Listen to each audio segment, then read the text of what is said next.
Hi there, welcome back to week 3. We are working on this systems of linear equations project. I hope you took a moment to look at the feedback I left you in week 1 and week 2, just in case there's any modifications you might want to need to make to your equations to set you up for success here in week 3.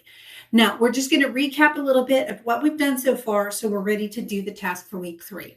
So you remember, we have a problem. As our example, we're throwing a wedding anniversary party for grandparents, and we're looking at 2 different options. So that was week 1. We just kind of described the problem. We added a picture to our slide. Week 2, we researched 2 options. We had the courtyard villa as one option and the Mediterranean villa as another option. And then, of course, we wrote equations for both of those options. Those were in week 3. So in week 4, we're going to make tables for both of those options. Now, I think the easiest way to make a table is to use the free online graphing calculator at Desmos, which I have linked in the instructions for you. So we're going to walk through how to do that, how to make the table, and then how to put it in our PowerPoint. Let's take a look at Desmos first. So if you click on that link, it's going to take you to, like I said, this free online graphing calculator that has a lot of different options. You just have to know how to tell the calculator the information you have and then what you want in return. So the first thing we're going to do is we're going to take our first equation. Remember, this is on slide 3 of your PowerPoint. So for me, that is the courtyard villa. So I'm going to type that equation. Y equals 1,950 plus 2750x. Okay, that was my first equation. Now, in order to tell Desmos that I want a table, let me tell you a couple of things you're going to need to do.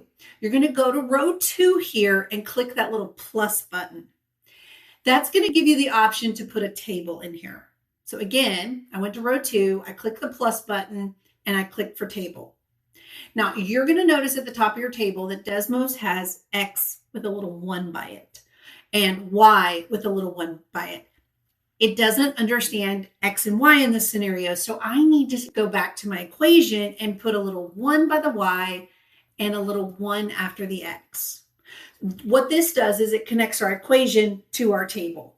And now I can say, okay, here in my first row of X, I'm going to put in 10. And look, Desmos went ahead and calculated what was going to cost me for 10 people. So again, I can go then to row 2 of the table and put 20, 30, 40, 50. I can keep going, right? And Desmos is going to do all of that good work for me, okay? This is the table you're going to want to put in your PowerPoint.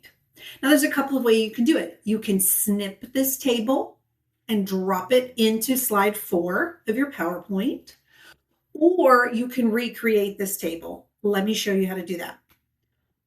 Okay, here I am on slide 4 of my PowerPoint. You can go back and see I've got slides 1, 2, and 3 already completed from previous weeks. So I'm here on slide 4, and I need to put a table in for my first option, which was the courtyard villa. Now, you can do snip the picture of this table from Desmos and drop it right in there, okay? Or you can do insert table, and then you can choose these options. Now, it's going to color it. It's going to put all these little spiffy features on it, all of which you can change if you want. I'm just going to drag it over here, resize it. If you like to create the table from scratch, you can definitely do this option, okay? And then you can just put X and Y, and then you'll just retype what you got from Desmos. So 10, 22, 25, 20, 500, you get the idea.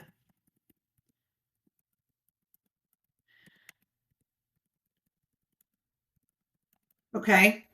Now, be sure that here you also tell us once again what X stands for. So in my case, X represents the number of people. Okay, so that's a second way you can put your table into the PowerPoint is by insert table and then just retyping the table that you get from Desmos if you don't want to do a screenshot. Okay, now I'm going to go back to Desmos to get a table for the second option. So let me move my PowerPoint out of the way. I'm going to go ahead and X these out because I'm going to have a new equation for the Mediterranean villa. Okay, let's type the equation. Y equals 1,250 plus 3,250x. Now to get a table for this equation, we do it the same way. We go to row 2, we click that plus button and click table. Again, remember Desmos is writing a table for x1 and y1, so we need to go back and put these little ones with our variables, and then you can use your x values again. Okay? You should be getting different values this time if you've done this correctly. Okay? Now, here's your table for your second option, or for my second option, which is the example. And again, you can do a little snip and drop it into slide 4, or you can go insert the table just like we did before. I'm going to do a snip. So I'm going to get my snipping tool here. So I do new, and I'll just grab that like that. And then I'm going to copy it, and I'm going to go to my PowerPoint, and I'm going to drop it in there. And I'll just kind of resize it if I need to. Makes it real nice. And then what does Y mean? Y is the total cost. Okay. Now the only thing left on this slide to be done with week 3 is I need a picture. And we've done that before. We have inserted an image. We have found some on the internet and dropped in, but we like it to look good. So part of your points for this week is that you do find a picture to go in slide number 4 here. All right. Then you save and you submit for the week 3 assignment.